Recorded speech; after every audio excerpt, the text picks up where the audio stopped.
Students अक्सर इस stress और प्रेशर में कंफ्यूज हो जाते हैं कि क्या पढ़ना है, कब पढ़ना है और कितना पढ़ना है।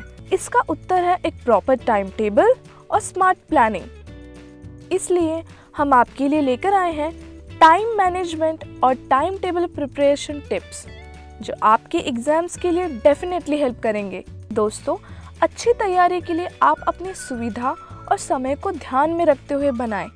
इसलिए पहले उन सभी विषयों की सूची बनाएं जिनका आपको अध्ययन करना है। आपको थोड़ा बैकग्राउंड रिसर्च करना होगा, जैसे कि पेपर पैटर्न को समझना और सब्जेक्ट के मैक्सिमम और मिनिमम स्कोर को जानना इत्यादि।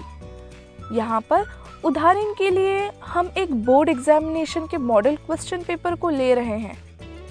आप सेम लॉजिक किसी और बोर्ड एग्जाम में भी अप्लाई कर सकते हैं। उदाहरण के लिए अगर हम मैथमेटिक्स सब्जेक्ट को देखें तो आपको 80 मार्क्स के पेपर के लिए 3 घंटे मिलेंगे। प्रश्नों को 4 सेक्शन में डिवाइड किया जाएगा, जैसे कि आप यहाँ देख सकते हैं। सेक्शन सी और सेक्शन डी में ऑप्शंस होते हैं, लेकिन केवल कुछ प्रश्नों पर ही। आप अपने बुक को रिफर कीजिए और देखिए कि कितने चैप्टर्स हैं और हर एक टॉपिक के अनुसार चैप्टर वाइज वेटेज कितना है।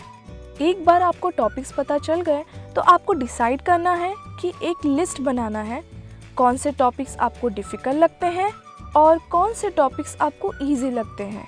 इसके कई तरीके हैं, या तो आप पहले इजी टॉपिक्स कर सकते हैं या फिर उसके बाद डिफ़िकल्ट टॉपिक्स ले सकते हैं, या फिर इसका उल्टा कर सकते हैं। मैं आपको सजेस्ट करूंगी कि आप एक डिफ़िकल्ट टॉपिक करें, फिर एक इजी टॉपिक। इससे बैलेंस मेंटेन रहेगा। अब जब सब्जेक्ट सेलेक्ट करने की बारी आती है, तब कुछ लोग एक ही सब्जेक्ट पढ़ने के लिए पूरे दिन का इस्तेमाल करते हैं। इसलिए मैं आपको सजेस्ट करूंगी सब्जेक्ट्स का कॉम्बिनेशन बनाएं। जैसे कि सुबह जब आप फ्रेश रहते हैं तब थ्योरेटिकल सब्जेक्ट्स पढ़ें और दोपहर में मैथ्स की प्रैक्टिस कीजिए, जिसे अधिक ध्यान देने की आवश्यकता है और आपको नींद भी नहीं आएगी। अब अगर पढ़ाई के दौरान आपको कुछ टॉपिक्स बहुत डिफ़िकल्ट लग रहे हैं और बिल्कुल भी समझ नहीं पा रहे हैं, तो आप वो टॉपिक्स ऑप्शन में रख सकते हैं और उसके अलावा बचे हुए टॉपिक्स पर फोकस कीजिए। और अगर आपके पास बहुत कम समय बचा है तो पूरा चैप्टर पढ़ने के अलावा सिर्फ इम्पॉर्टेंट टॉपिक पढ़ सकते हैं। आप पढ़ाई करने के लिए कोई भी तरीका अपनाएं और कितना भी समय पढ़ने के लिए लें, पर रिवीजन के लिए थोड़ा समय ज़रूर रखें। जब आप रिवीजन शेड्यूल का प्लानिंग कर रहे हो, तब पहले अपना एग्ज़ाम टाइम टेबल चेक करें और अपने लास्ट पेपर से स्टार्ट करें, यानी बॉटम टू टॉप अप्रोच का यूज़ करें। इससे एग्ज़ाम के कुछ दिन पहले आप वही सब्जेक्ट पे पहुंचेंगे जिसका एग्ज़ाम आपका पहला है। यह देखते हैं कि पढ़ने के लिए नंबर ऑफ डेज को कैसे डिवाइड करेंगे। पहले सभी सब्जेक्ट्स में वो टॉपिक्स चेक करें जो पढ़ने के लिए बाकी है और उस हिसाब से सब्जेक्ट वाइज डेज को अलोकेट करें।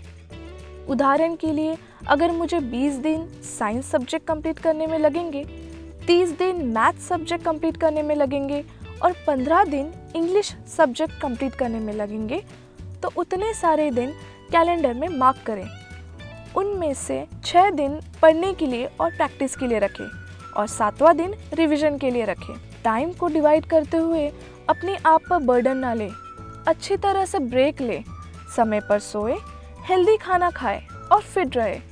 इसलिए प्लीज़ लिखने की प्रैक्टिस करें और previous year question paper solve करें। दिए गए समय पर पेपर कंप्लीट करें। Stay tuned with us and subscribe our channel